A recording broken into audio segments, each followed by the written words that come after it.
So 7th class, how are you all? I am fine. I hope you all are watching my videos, understanding the content. So let's move on the next heading, and the next heading is struggle for equality. As you know very well, we have started this chapter, struggle for the equality. Earlier I told you some of the types of discrimination we read in this chapter. कुछ discrimination के हमने example पढ़े जो कि आपने इस chapter में देखे. सो अब आगे चलते हैं उससे. कहता है struggle for the equality.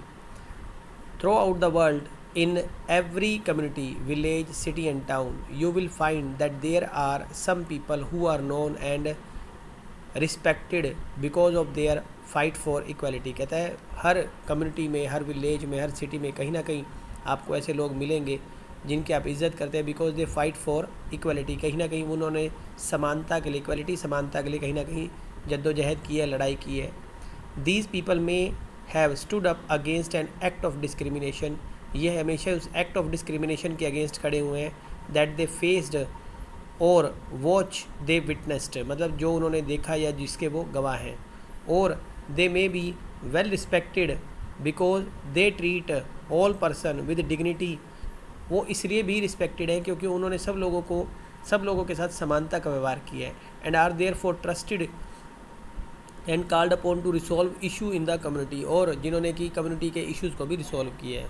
Often some of these person become more widely recognise because they have the support और represent large number of people who have united to address particular issue of equality. शाबाश. यहाँ देखेंगे कि इन लोगों ने बहुत सारे लोगों को यूनाइटेड किया है, लार्ज नंबर ऑफ पीपल को एड्रेस किया है. And a particular issue of inequality, जो कि एक पर्टिकुलर इनइक्वालिटी के इशू पर. In India there are several struggles in which people have come together, मतलब ऐसे बहुत सारे स्ट्रगल हैं जिसमें लोग इकट्ठे होकर सामने आए टू फाइट फॉर इशू, इस इशू के लिए जो कि इनइक्वालिटी है. That they believe are important, जो कि बहुत इंपॉर्टेंट इशूज़ है. You read about the method used by women movement to raise issue for equality. कहते हैं आपने वुमेन मूवमेंट में भी इसके बारे में पढ़ा है. The Tawa Matsya Sangha in Madhya Pradesh is another example of people coming together to fight for the issue. Tawa Matsya Sangha के लोग जो है वो भी इकट्ठे हुए किसी इशू के लिए, जो था वो एक इशू था उसके लिए इकट्ठे हुए थे. There are many such struggles such those among beedi workers, उनमें से कुछ बीडी वर्कर्स के लिए, फिश फोक मतलब फिश फोक के लिए, एग्रीकल्चर के लिए,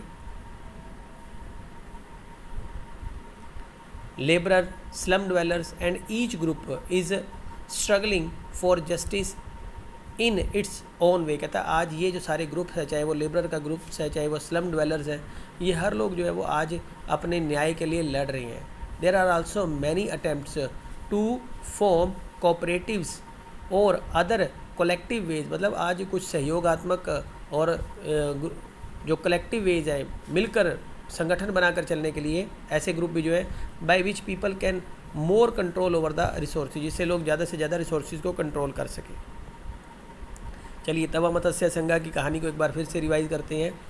when dams are build for or forest are declared, मतलब जब डैम बनाया जा रहा था या डैम बन रहा था और फॉरेस्ट काटे जाते हैं. कहते हैं sanctuaries for animals, thousands of people are displaced. कहता है उसमें बहुत सारे लोग जो है वो डिस्प्लेस्ड हो जाते हैं, या जब भी ये बनाए जाते हैं तो हज़ारों लोगों को वहाँ से जाना पड़ता है उस एरिया से. होल विलेज आर अपरूटेड, सारे के सारे विलेजेस जो है वो सारे के सारे वहाँ से अपरूटेड होते हैं. And the people are force to go and build new houses homes, लोगों को अपने नए घर बनाने पड़ते हैं. स्टार्ट न्यू लाइफ्स, नई लाइफ शुरू करनी पड़ती है. Most of these people are poor, इसमें से ज़्यादा लोग गरीब होते हैं. इन अर्बन एरियाज़ टू, मतलब शहरों के अंदर भी, bastis in which poor people live are often uprooted. कहता है जो बस्तीज़ के अंदर, मतलब यहाँ बस्तीज़ का मतलब है बस्तियाँ, जो बस्तीज़ के अंदर जो लोग रहते हैं उनको भी वहाँ से हटना पड़ता है. शहरों के अंदर जो स्लम एरिया जो बस्तियाँ बना के रहते हैं छोटी छोटी, some of them are relocated to areas outside the city. इनको रीलोकेटेड के लिए शहर से बाहर भेज दिया जाता है. Their work as well as their children schooling is severely disrupted. कहता है उनके बच्चों की स्कूलिंग और उनके काम ये सब कुछ डिसरप्टेड होता है because of the distance from the outskirt of the city to these locations. The displacements of the people and community is a problem that has become quite wide spread. कहता है आज जो ये डिस्प्लेसमेंट लोगों की जो आवाजाही और एक जगह से दूसरी जगह जो भेजना है कम्युनिटीज़ की कम्युनिटी प्रॉब्लम है that has become quite wide spread in our country. कहता है आज हमारी कंट्री में ये बहुत बड़ी प्रॉब्लम बन गई है। People usually come together to fight against this. कहता है लोग जो है इस चीज़ के लिए भी मिलकर सामने आते हैं।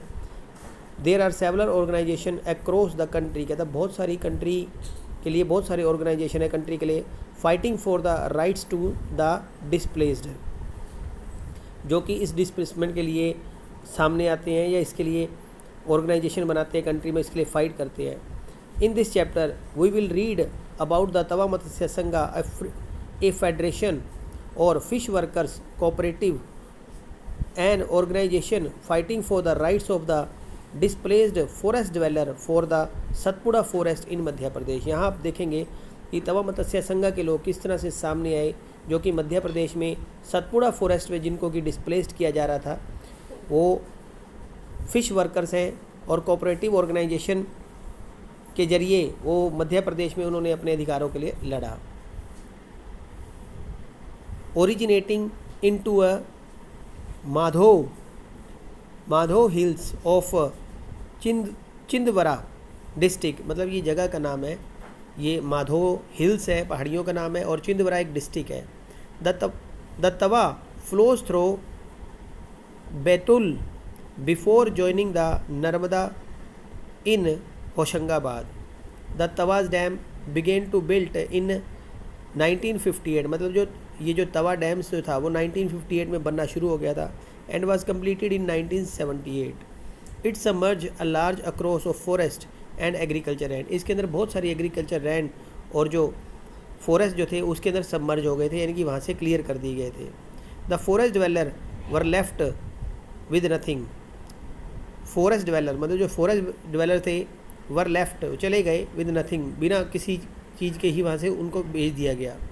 सम of the displace people settle around the reservoir, कुछ लोग जो थे उस रिजर्वर के आसपास सेटल्ड हो गए। एंड अपार्ट फ्रॉम देयर मर्ज farms found a livelihood in fishing. कहता है और उनको जो है वहाँ पर फार्म्स के आसपास जो है वो फिशिंग के लिए काम दे दिया गया। दे अर्न वेरी लिटल, उनको बहुत थोड़ा सा ही कमाने को मिलता था। In 1994, the government gave the rights for fishing in the Tawa Reservoir to private contractor। कहता है जो वहाँ के एक प्राइवेट कॉन्ट्रैक्टर को 1994 में फ़िशिंग के जो कॉन्ट्रैक्ट था वो एक प्राइवेट कंपनी को दे दिया गया। These contractor drove the local people away and got cheap labour from the outside. कहते हैं इन लोगों ने वहाँ के लोगों को जो था वहाँ से निकाल दिया और सस्ती लेबर जो थे वो कहीं बाहर से ले आए। The contractor began to threaten the villager, और वो विलेजर्स को धमकाने भी लग गए। Who did not want to leave, जो नहीं छोड़ेगा, by bringing in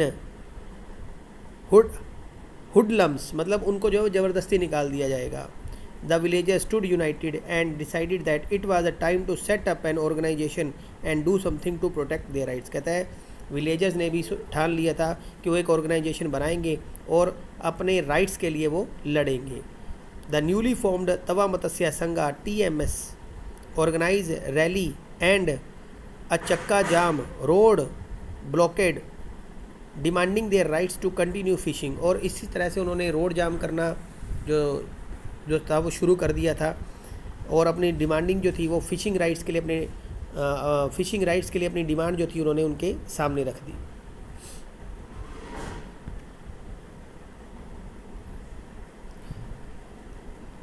In response of their protest, the government created a committee to assess the issue। अब गवर्नमेंट ने भी एक कमेटी जो थी वो बनाई जो कि इस इशू को असेस करे, इस इशू को चेक करे।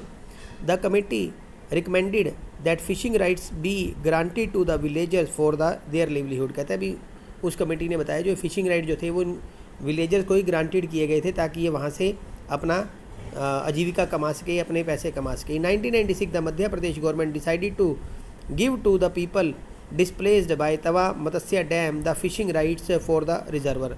1996 के अंदर मध्य प्रदेश की सरकार ने उन्हें उनके अधिकार, तो तवा मत्स्य डैम के जो फिशिंग राइट्स के जो अधिकार थे वो रिजर्वर के, वो उन्हें वापस देने का फैसला किया। ए 5 year lease agreement was signed 2 months later on January 2, 1997. People from 33 village of Tawa started the new year with the first catch. कहता है on जनवरी 2 जनवरी 1997 के अंदर जो वहाँ के 33 विलेजेस के लोग जो थे वो तवा मत्स्य के they started the new year with A fresh catch. अब उन्होंने 1997 में दोबारा से अपने काम में जो थे उनको अपने उनके राइट्स जो थे वो मिल गए थे. With the TMS taking over the fish workers were able to increase their earning substantially. कहता है अपने इस काम के द्वारा उन्होंने जो है वो अपनी अर्निंग जो थी वो धीरे धीरे बढ़ानी शुरू की और धीरे धीरे बढ़ा भी ली. This was because they set up cooperative which would buy the catch from them at a fair price. कहता है दिस वुड बिकॉज, कहता है ये इसी तरह से उसका because they setup A cooperative कि वो एक दूसरे के सहयोग के लिए खड़े थे. Which would buy the catch from them at a fair price, और जिसकी वजह से उन्हें जो थे वो उनके फेयर प्राइस मिले. The cooperative would then arrange to transport and sell this in market. कहता है उसके बाद उन्होंने जो कोऑपरेटिव थे उन्होंने ट्रांसपोर्टेशन को वहाँ बहाल किया ट्रांसपोर्टेशन के लिए और sell this into the market, जिससे कि इन चीज़ों को मार्केट में बेचने भी शुरू कर दिया उन्होंने फिशेज़ को. Where they would get good price, जहाँ उन्हें और भी अच्छा प्राइस मिलने लग गया. They have now begun to earn 3 times more than they earn earlier. कहते हैं जितना वो पहले अर्न कर रहे थे उससे 3 गुना ज़्यादा जो थे वो अर्न कर रहे थे. The TMS has also begun giving the fish workers loan for repair and buying the new nets. अब उन्हें नए नेट के लिए जो था वो लोन भी मिलना शुरू हो गया था फिश वर्कर्स को, जो TMS तवा मत्स्य संघ को. Also began giving the fish workers loan. कहता है वो फिश वर्कर्स को लोन मिलना है ताकि वो अपने नेट को रिपेयर कर सके और नई नेट खरीद सके. By managing to earn a higher wage as well as preserving the fish in the reservoir. कहता है by managing earn a higher earning के साथ साथ वेजेस के साथ साथ as well as preserving a fish in the reservoir, वो fish को भी रिजर्व कर रहे थे. The TMS has shown that when people organization get their rights to livelihood they can be good managers. कहता है तवा मत्स्य संघ ने एक बार साबित कर दिया कि when people's organizations get their rights, कहते हैं एक बार जब उनको उनकी लिवलीहुड के राइट्स मिल जाती है दे कैन बी गुड मैनेजर, तो भी वो एक अच्छे मैनेजर बन सकते हैं. तो आपने देखा किस तरह से तवा मत्स्य संघ ने ना केवल अपने ऑर्गेनाइजेशन बनाकर अपने राइट्स को वापस लिया, उन्होंने राइट्स के साथ साथ अपनी अर्निंग को भी बढ़ाया, वहाँ पे ट्रांसपोर्टेशन को भी बहाल किया और जिसकी वजह से वो लोन लेने में भी सक्षम हो गए. सो ऑर्गेनाइजेशन हमेशा हेल्पफुल रहती है लोगों के लिए, तो इसका सबूत जो था वो तवा मत्स्य संघ ने दिया. अगला जो हमारा टॉपिक है the Indian constitution as a living documents, अगले वीडियो में हम देखते हैं.